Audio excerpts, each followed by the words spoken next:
मेरे प्रिय दर्शक एवं श्रोता बंधु, आप सब लोग को मेरा नमन है। मेरा ये हृदय गुंजरण चैनल एक भक्तिमूलक चैनल है, जिसको मैंने कुछ कविताएं अपने लिखा है। फिर मैं ये चैनल को 3 प्रकार भाषाओं में छोड़ रखा है: उड़िया, बांग्ला एवं हिंदी। अब मैं ये जो श्रीमद् भगवद गीता के अध्याय आप लोग का पाठ करके सुनाता हूँ। मैं हिंदी में इसीलिए ये आप लोगों को पास पहुँचाता हूँ, इसीलिए कि ये सरल भाषा है, इसको सब लोग समझेंगे, गीता का महत्व को सब लोग समझेंगे। इसको मैं निरंतर पाठ करता हूँ प्रतिदिन, और मुझे बहुत शांति मिलता है। तो आप लोग इसको सुनिए और हर रोज़ गीता अध्ययन करिए। तो आप मैं श्रीमद् भगवद गीता के पहले अध्याय का महत्व आप लोगों को पाठ करके सुनाता हूँ। श्री परमात्मा ने नमः।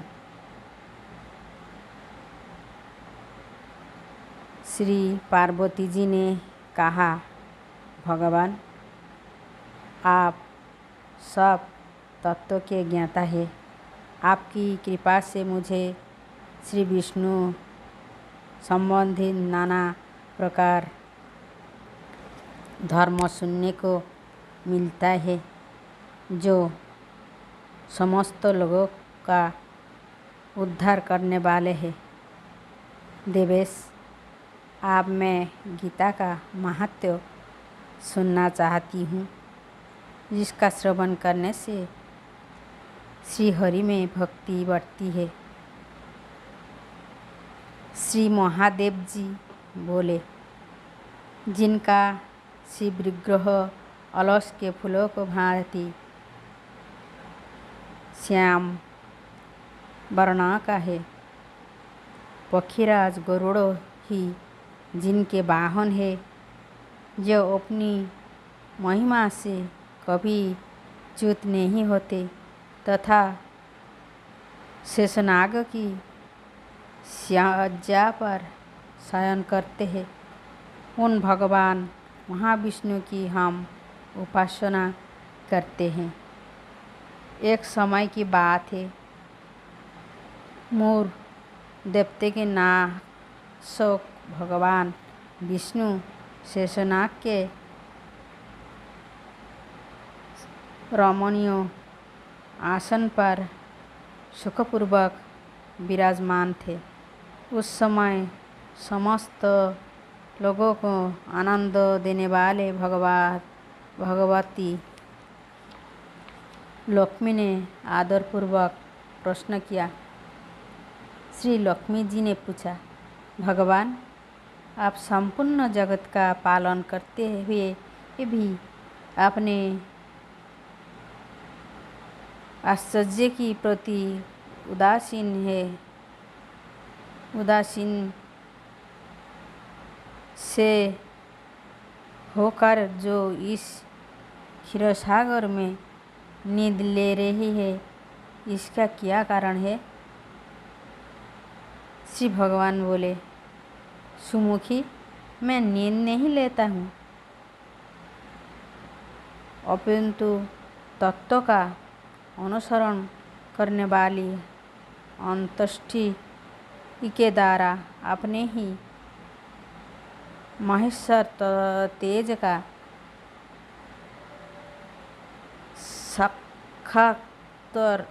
साक्षात्कार कर रहा हूँ। देवी, ये वही तेज है जिसका योगी पुरुष कुशाग्र बुद्धि के द्वारा अपने अंतःकरण में दर्शन करते हैं तथा जिसे मीमांसक विद्वान वेदों का सार तत्व निश्चित करती है, वही महेश्वर तेज एक अजर प्रकाश स्वरूप आत्मरूप जो शोक से रहित अखंड आनंद का पूर्ण निष्पंद निरही तथा देतरहित है। इस जगत का जीवन उसी की अधीन है, मैं उसका अनुभव करता हूँ। देवेश्वरी, यही कारण है कि मैं तुम्हें नींद लेता सा प्रतीत हो रहा हूँ। श्री लक्ष्मी जी ने कहा, ऋषिकेश, आप ही जोगी पुरुष के ध्याय है। आपके अतिरिक्त भी कोई ध्यान करने योग्य तत्व है, ये जानकर मुझे बड़ा कौतूहल हो रहा है। इसी चराचर जगत की सृष्टि और संहार करने वाले स्वयं आप ही हैं। आप सर्वसमर्थ है। इसी प्रकार की स्थिति में होकर भी यदि आप उस परम तत्व से भिन्न है तो मुझे उसका बोध कराइए। श्री भगवान बोले, प्रिय, आत्मा का स्वरूप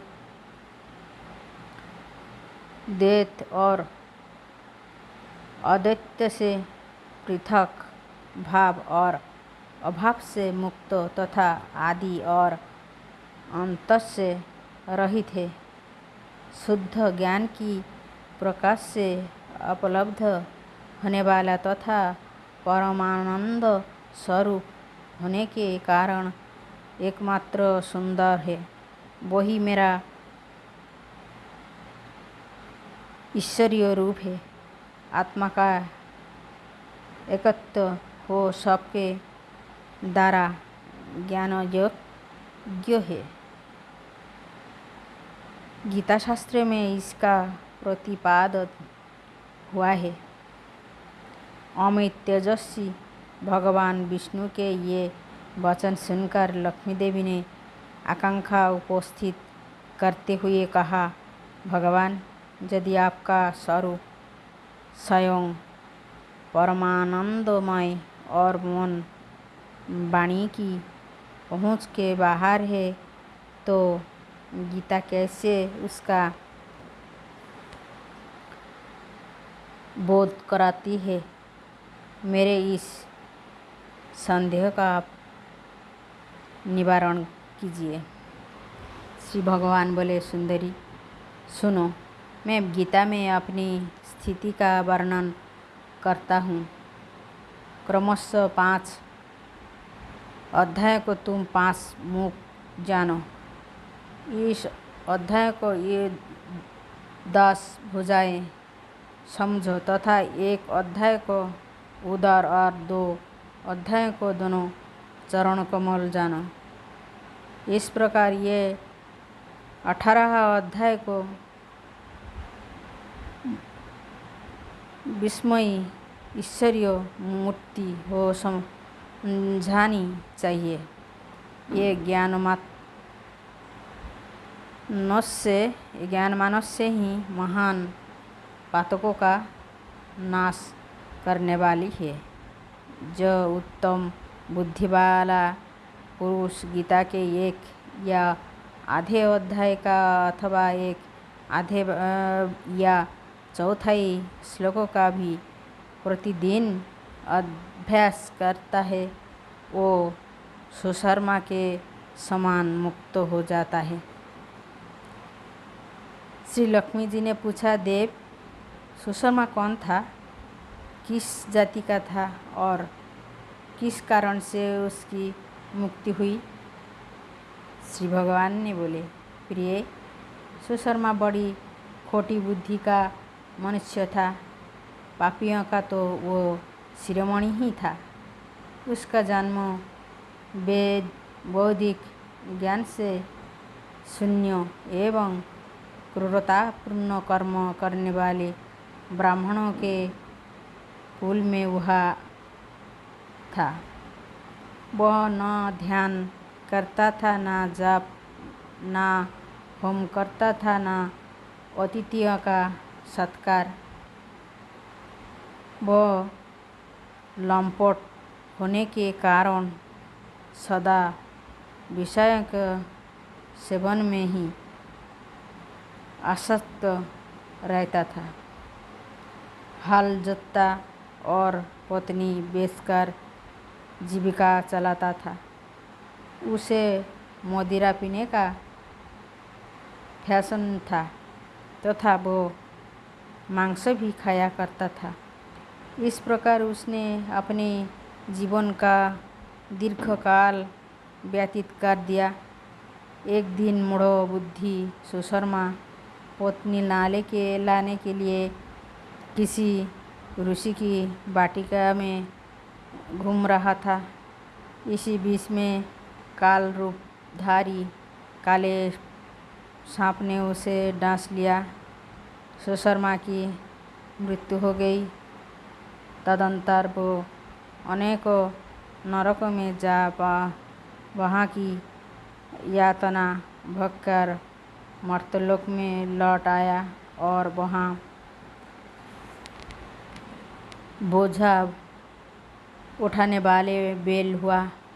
उस समय किसी पंगु ने अपने जीवन को आराम से व्यतीत करने के लिए उसे खरीद लिया। बैल ने अपनी पीठ पर पंगु का भार उठाते हुए बड़े कष्ट से 7-8 वर्ष बिताए। एक दिन पंगु ने किसी ऊंचे स्थान पर बहुत देर तक बड़ी तेजी के साथ उसे बैल को घुमाया। इसी से वो थककर बड़े वेग से पृथ्वी पर गिरा और मूर्छित हो गए। उस समय वहाँ कौतूहलवश आकृष्ट हो बहुत से लोग एकत्रित हो गए। उसी जनसमुद्र में से किसी पुण्यात्मा व्यक्ति ने उसे बैल को कल्याण करने के लिए उसे अपना पुण्य दान किया। तत्पश्चात कुछ दूसरे लोगों ने भी अपने अपने पुण्यों की याद करके उन्हें उसी के लिए दान किया। उस भीड़ में एक वेश्या भी खड़ी थी। उस अपने पुण्य का पता नहीं था, तो भी उन्होंने लोगों की देखा देखी उसी बैल को लिए कुछ त्याग किया। तदंतर यमराज के दूत उस मरे हुए प्राणी को पहले जमपुरी में ले गए। वहाँ ये विचार करके यही वेश्या के दिए हुए पुण्य से पुण्यवान हो गया है, उसे छोड़ दिया गया। फिर वो भूलोक में आकर उत्तम कुल और शील वाले ब्राह्मणों के घर में उत्पन्न हुआ। उस समय भी उस अपने पूर्ण जन्म की बातों का स्मरण बना रहा। बहुत दिनों के बाद अपनी अज्ञानों को दूर करने वाले कल्याण तत्व का जिज्ञासु होकर वो उस वेश्या के पास गया और उसके दानों को बात बतलाते हुए उसने पूछा, तुमने कौन सा पुण्य दान किया था? वेश्या ने उत्तर दिया, वो पिंजरे में बैठा हुआ तोता प्रतिदिन कुछ पढ़ता है, उससे मेरा अंतःकरण पवित्र हो गया है। उसका पुण्य मैंने तुम्हारे लिए दान किया था। इसी के बाद उन दोनों ने तोते से पूछा। तब उस तोते ने अपने पूर्व जन्म का स्मरण करके प्राचीन इतिहास कहना आरंभ किया।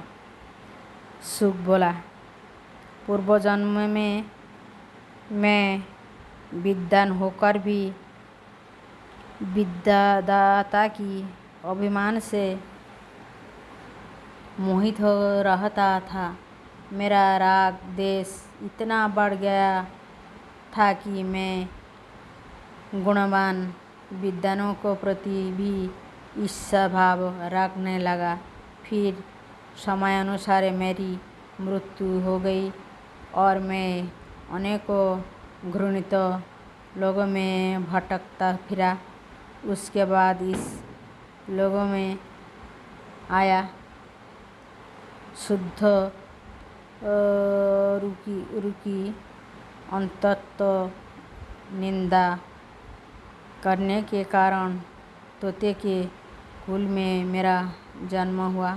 पापी होने के कारण छोटी अवस्था में ही मेरे माता पिता से वियोग हो गया। एक दिन मैं ग्रीष्म ऋतु में तपे हुए मार्ग पर पड़ा था। वहाँ से कुछ श्रेष्ठ मुनि मुझे उठा लाए और महात्माओं के आश्रम के भीतर एक पिंजरे में उन्होंने मुझे डाल दिया। वहीं मुझे पढ़ाया गया। ऋषियों को बालक बड़े आदर के साथ गीता के प्रथम अध्याय की आवृत्ति करते हुए थे। उनमें से सुनकर मैं भी बारंबार पाठ करने लगा। इसी बीच में एक चोर करने वाले बहेलिया ने मुझे वहाँ से चोरी लिया। तत्पश्चात इस देवी ने मुझे खरीद लिया। यही मेरा वृत्तांत है। जैसी मैंने आप लोगों से बता दिया, पूर्व काल में मैंने इस प्रथम अध्याय का अभ्यास किया था, जिससे मैंने अपने पापों को दूर किया था। फिर उसी से इसी वेश्या का भी अंतःकरण शुद्ध हुआ है और उसके पुण्य से ये द्विजश्रेष्ठ सुशर्मा भी पापमुक्त हुए हैं। इसी प्रकार परमेश्वर वार्तालाप और गीता के प्रथम अध्याय के महत्व को प्रशंसा करके वो तीनों निरंतर अपने घर पर गीता का अभ्यास करने लगे। फिर ज्ञान प्राप्त करके वो मुक्त हो गए। इसीलिए जो गीता के प्रथम अध्याय को पढ़ता, सुनता तथा अभ्यास करता है, उसे इस भवसागर को पार करने में कोई कठिनाई नहीं होती। जय श्री कृष्ण।